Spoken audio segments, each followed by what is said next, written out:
everyone, welcome back to Sunny Live Share, and thank you so much guys for tuning in. I'm here to update you of what's going to happen on Homecoming from the 6th to the 8th of April 2026 on Monday. Shwabi comes very close to burning down the Hlongwane house, but Ngaraje saves the day. Whilst Fiso is determined to make things right with Mamkwanyane, and Nomalanga faces pressure to perform academically on Tuesday. Shwabi does not take it kindly when Captain wants him to be on his best behavior or risk facing the full wrath of the law.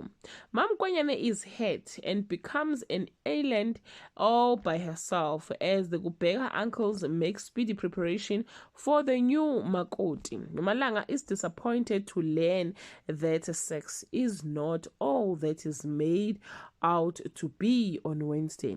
Uzethu draws a bold line in the sand, giving her parents an ultimatum.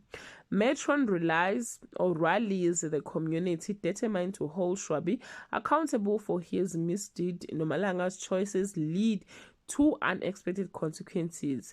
Well guys, that's all I have for today. You can leave your comment below and share your opinion. Bye.